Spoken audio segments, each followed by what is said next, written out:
बिस्मिल्लाहिर्रहमानिर्रहीम अल्लाहुम्मा सल्ली अला मुहम्मदिन व आले मोहम्मद वअज्जिल फ़रज आले मोहम्मद। अज़ीज़ान गिरामी कदर, अरसा दराज से जो पाकिस्तान में शियों का कत्लेआम किया जा रहा है, इनके पीछे जो वजूहात हैं, उनसे दो बड़ी शख्सियात ने पर्दा उठाने की कोशिश की है।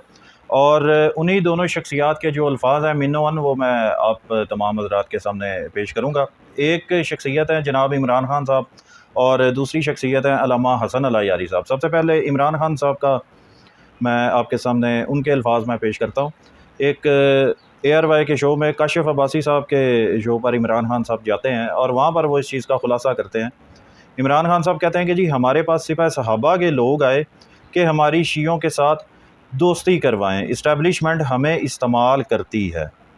अब ये सिपह सहाबा के लोग जो जिनको पाकिस्तान की सबसे ज़्यादा मुतशद्दिद एक्सट्रीमिस्ट इंतहा पसंद जमात गिना जाता है, और वो इंतहा पसंद हैं भी ज़्यादातर शियों के ख़िलाफ़, वो आगे इमरान खान साहब को कह रहे हैं कि हमारी शियों के साथ दोस्ती करवा दें। अब इससे ये साबित होता है कि दिल से वो लोग भी इस कत्लेआम पर खुश नहीं हैं, राज़ी नहीं हैं। और इमरान खान साहब कहते हैं कि मैं उनकी ये बात सुन के हैरान हो गया, जैसे कि मैं भी हैरान हो गया था ये सुनकर।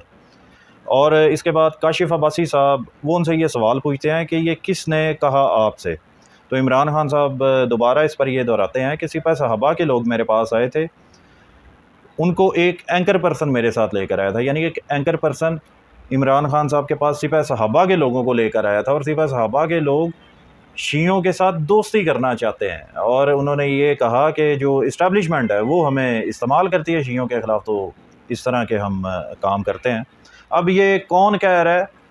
द ग्रेट इमरान खान साहब, the ex prime minister of Pakistan, the most popular politician in the world, Imran Khan साहब, ये उनके अल्फाज हैं। अब दूसरी बड़ी शख्सियत अल्लामा हसन अल यारी साहब, इनका मैं आपको मज़ीद तारुफ़ करवाता चलूँ कि एक शिया आलिम दीन है।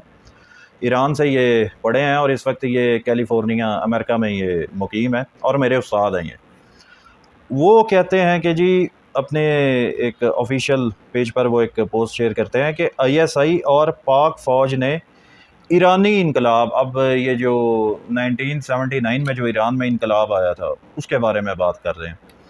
ईरानी इनकलाब से पहले पाकिस्तान के शियों को कत्ल करने के लिए कोई शिया मुखालिफ तकफीरी दहशत गर्द ग्रोह नहीं बनाया गया था, ना ही किसी ऐसे ग्रुप की माली मदद की गई थी, और ना ही शियों को कत्ल करने की हदायत दी गई थी, और ना ही सऊदी हुकूमत और ना ही सऊदीया ने ऐसी किसी किस्म की कोई पॉलिसी बनाई थी। यानी वो ये कह रहे हैं कि जो ईरान में इनकलाब आया था 1979 में, आई थिंक, जब इनकलाब आया था ईरानियों के जो उसूलियों के इमाम खुमैनी साहब, उनकी सरपरस्ती में, वो कहते हैं कि इससे पहले खुमैनी साहब का जो इनकलाब था, उससे पहले शियों को कत्ल करने का इधर कोई भी मंसूबा नहीं बनाया गया था। किसी किस्म की कोई भी ऐसी तकफीरी जमात नहीं थी, और ना ही सऊदी हुकूमत ने किसी ऐसी वहाबियों ने कोई बनाई हो पॉलिसी जिससे शियों का कत्लेआम हो।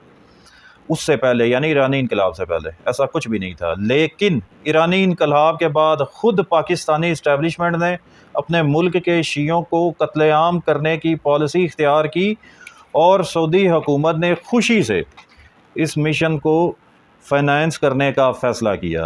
अब वो मज़ीद कह रहे हैं कि लेकिन इसके बाद पाकिस्तान की जो इस्टेब्लिशमेंट है उसने खुद ईरानी इनकलाब के बाद खुद उन्होंने इस तरह के तकफीरी गिरोह बनाने शुरू कर दिए, और उस वक्त ये जो सऊदी हुकूमत है ये भी बीच में टपक पड़े, और इन्होंने भी फाइनेंस करना शुरू कर दिया था शियों के ख़िलाफ़।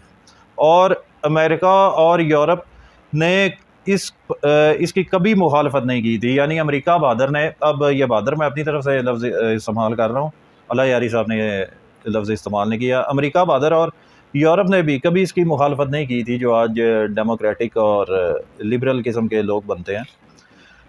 अब आगे वो लिखते हैं जी, अमेरिका और यूरोप मगरब ईरानी इनकलाब से पहले एंटी शिया वहाबी नवाज नहीं था। यानी अमेरिका, यूरोप और जो मगरबी ममालिक हैं, जब ईरानी इनकलाब आया था उससे पहले वो एंटी शिया जो वहाबी लोग थे उनको नहीं नवाजा करते थे।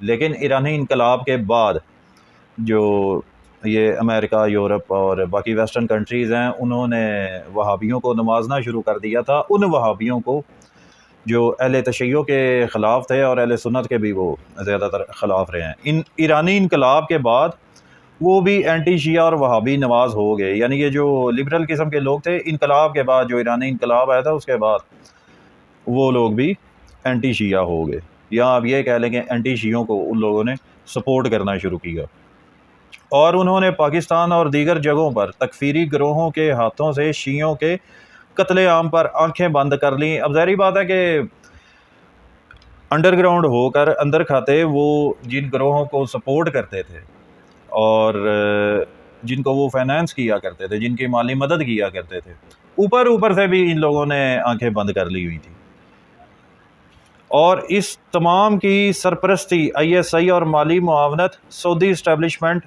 سروسز کیا کرتے تھے، یعنی گھوم پھر کے بات یہ ادھر ہی آ رہی ہے۔ اور آگے وہ لکھتے ہیں کہ جی ماڈرن دور میں ایرانی انقلاب سے پہلے دنیا میں ایک بھی شیعہ مخالفت مسلح تکفیری دہشت گرد گروہ نہیں تھا، لیکن اب وہ ہر جگہ پر موجود ہے۔ یعنی جب ایران میں انقلاب آیا تھا اس سے پہلے دنیا میں کوئی کسی قسم کی کوئی ایسی پالیسی نہیں بنائی جاتی تھی، اور ان کی ساری اس بات کا مقصد اور لب لباب یہ ہے کہ یہ جو شیعوں کا قتل عام کیا جا رہا ہے، جو شیعہ آج تک بیچارے قتل ہوئے ہیں، ان سب کے پیچھے ایرانی انقلاب کا ہاتھ ہے، اور وہی سب سے بڑی وجہ ہے، یعنی جس کو شیعوں کا سب سے بڑا انقلاب کہا جاتا ہے، اسی انقلاب کی عنایت ہے یہ شیعوں کا قتل عام، شیعہ ٹارگٹ کلنگ۔ اور اینڈ پر وہ لکھتے ہیں کہ خمینی اور خامنئی اور حوزہ علمیہ کا بہت بہت شکریہ، یعنی شیعوں کا یہ جو قتل عام ہوا ہے، اس سارے قتل عام کے پیچھے ایرانی انقلاب کا وہ نام لیتے ہیں، اور اس کے علاوہ خمینی اور خامنئی کا نام لے رہے ہیں، اور وہاں کے جو حوزہ علمیہ ہیں وہ سب، ہمیں ان سب کا شکر گزار ہونا چاہیے کہ آپ کے شیعوں کی وجہ سے شیعوں کا قتل عام پوری دنیا میں ہوا ہے، اور سب سے زیادہ ادھر پاکستان میں ہوا۔ اب یہ علامہ حسن اللہ یاری صاحب کے الفاظ منوان میں نے آپ کے سامنے رکھے، اور عمران خان صاحب کے جو الفاظ ہیں وہ میں نے آپ کے سامنے رکھے۔ اب آپ تمام حضرات سمجھدار ہیں، اب آپ کو اپنا دماغ استعمال کرنے کی ضرورت ہے۔